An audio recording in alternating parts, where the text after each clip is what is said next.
السلام علیکم اسٹوڈنٹس، میں آپ لوگوں کی جماعت ہفتم کی اردو کی ٹیچر ہوں۔ آج میں آپ لوگوں کو سبق نمبر 5 خلیفہ کے سوال جواب کرواؤں گی۔ پچھلے لیکچر میں نے آپ لوگوں کو 4 سوالات کروا دیے ہیں۔ آج ہم 5واں سوال کریں گے۔ سوال نمبر 5 ہے، شاہی افراد کے لوگوں نے آپ کو زہر کیوں دلوایا تھا؟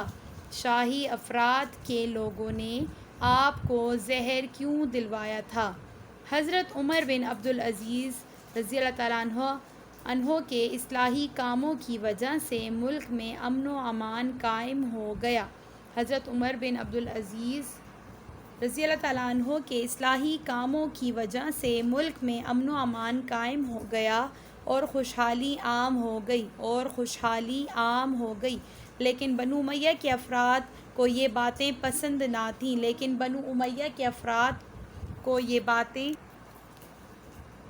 نہ تھیں، اس لیے انہوں نے آپ کو زہر دلوا دیا۔ اسی زہر کے اثر سے 101 ہجری میں آپ کا انتقال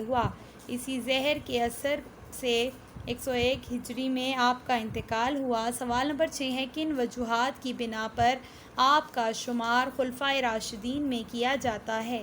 کن وجوہات کی بنا پر آپ کا شمار خلفائے راشدین میں کیا جاتا ہے؟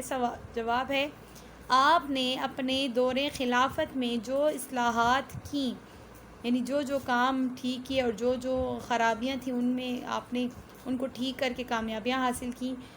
آپ نے اپنے دور خلافت میں جو اصلاحات کیں ان کی وجہ سے ملک میں امن و امان اور خوشحالی ہو گئی اور خلفائے راشدین کے عہد کی یاد تازہ ہو گئی، یعنی ان کا وقت لوگوں کو یاد آ گیا۔ اس وجہ سے آپ کا شمار خلفائے راشدین میں کیا جاتا ہے۔ بحیثیت خلیفہ آپ نے نہایت سادہ زندگی بسر کی۔ آپ رضی اللہ تعالیٰ عنہ کی سادگی کا کوئی واقعہ بیان کریں۔ بحیثیت خلیفہ یعنی خلیفہ ہونے کے باوجود آپ نے سادہ زندگی گزاری، اس کا کوئی واقعہ بتائیں۔ جواب ہے، آپ کی سادگی کا یہ عالم تھا کہ اپنی زندگی کے آخری ایام یعنی آخری دنوں میں جب آپ سخت بیمار تھے اور لوگ آپ کی عیادت کے لیے آتے تھے، یعنی بیمار پرسی کے لیے آتے تھے، تو آپ کے جسم پر جو کرتا تھا وہ کافی پرانا اور میلا ہو چکا تھا۔ آپ کی بیوی کے بھائی نے اپنی بہن سے کہا، خدا کی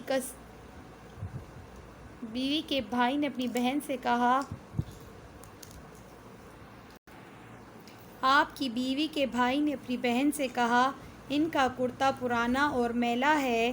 آپ لوگ یہاں تک لکھیں، پھر میں آپ کو آگے لکھواتی ہوں۔ اس کو بدل دیں۔ آپ اس کو بدل دیں۔ بھائی کی بات سن کر بہن نے کہا، خدا کی قسم، اس کے علاوہ ان کا کوئی دوسرا کرتا نہیں ہے، ان کے پاس صرف یہی ایک کرتا ہے۔ تو یہ آپ لوگوں کے 6 سوال ہو گئے۔ آپ لوگ اس کو کاپی میں لکھیں۔ بچوں، جب آپ لوگ 6 سوالات کر لیں، آپ کا چیپٹر مکمل ہو جائے گا۔ اس کے بعد خوشخطی آپ لوگ یہاں سے لکھیں۔ حضرت عمر بن عبدالعزیز رضی اللہ تعالیٰ عنہ کا تعلق خاندان بنو امیہ سے تھا۔ یہاں سے لے کے قرآن و حدیث کا علم حاصل کیا، یہاں تک یہ پورا پیراگراف آپ لوگوں کی خوشخطی ہے۔ آپ نے اس کو ایک دفعہ لکھنا ہے۔ آپ کا یہ چیپٹر مکمل ہو گیا ہے۔ اب میں آپ لوگوں کو اگلا کام کرواؤں گی نیکسٹ لیکچر میں۔ Thank you.